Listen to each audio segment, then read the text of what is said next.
भगवान भगवान। पर क्या है भगवान? कौन है भगवान? भगवान की परिभाषा क्या होती है? एक शब्द मात्र है या उससे कुछ ज्यादा? भ से भूमि, ग से गगन, व से वायु, व में आ की मात्रा, अ से अग्नि और न से है नीर, मतलब होता है पानी। तो जो भी शक्ति इन पांचों तत्वों को साध सके, जो भी शक्ति इन पांचों तत्वों को अपने काबू में ला सके, वो होते हैं भगवान। और फर्क है भगवानों में और देवों में। अग्नि देव है, जल देव है, वायु देव है, भगवान नहीं। तो फिर भगवान कौन है? ब्रह्मा, विष्णु और महेश। और उसमें भी इन सारे देव जो हैं, जिनका मैं अभी नाम ले रहा था, अग्नि देव, वायु देव, जल देव, इन सब देवों का देव कौन है? कौन है जो इन सारे देवों को अपने वश में कर सकता है या उनके हिसाब से सब कुछ चलता है? वो है देवों के देव महादेव। कौन है महादेव? शिव। आज हम शिव जी से जुड़ी कुछ बातें करेंगे। शिव जी के बारे में आपको कुछ बातें बताऊंगा, उनसे जुड़ी चीजों के बारे में आपको कुछ बातें बताऊंगा। जो चीज वो धारण करते हैं वो क्यों करते हैं, उनके डमरू का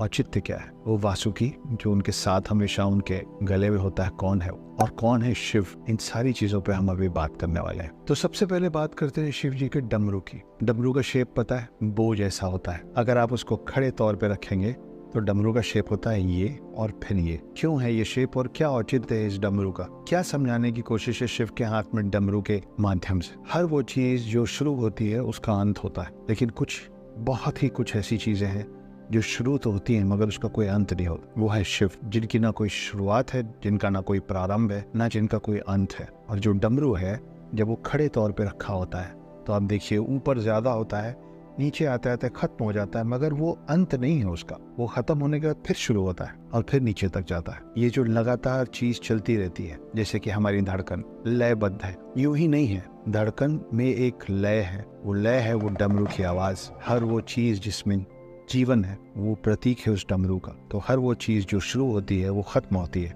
मगर ये वो चीज है जो खत्म होके नीचे फिर शुरू हो जाती है। तो शुरू होके खत्म होना और खत्म होके शुरू होना, ये जो लगातार निरंतर ना खत्म करने वाली प्रक्रिया है, वो दर्शाता है शिव जी के हाथ का वो डमरू। इसलिए ऐसे बजता है। तो एक बार इधर से बजता है, फिर एक बार इधर से बजता है। क्यों? क्योंकि सृष्टि शुरू होती है फिर खत्म होती है, फिर शुरू होती है फिर खत्म होती है। डमरू को अब आप सीधे के तौर पे मोड़ के रखिए, जैसा आम तौर पे शिव जी के हाथ में होता है। मेरी उंगलियों को देखिए और ये प्रतीक है 4 युगों का, सतयुग, त्रेता युग, द्वापर युग, कल युग और वापस सतयुग। ये जो शेप बना है डमरू का, अगर आप पन्ने पे इसी शेप पे बहुत तेजी से पेन या पेंसिल चलाते जाएंगे तो आपको पता भी नहीं चलेगा कि कब ये शेप पेन से साइड में कॉर्नर होने की जगह सर्कुलर हो जाएगा। तो आप इसको लगातार जब चलाते रहेंगे तो आपको पता भी नहीं चलेगा कि कब ये बन जाएगा इन्फिनिटी।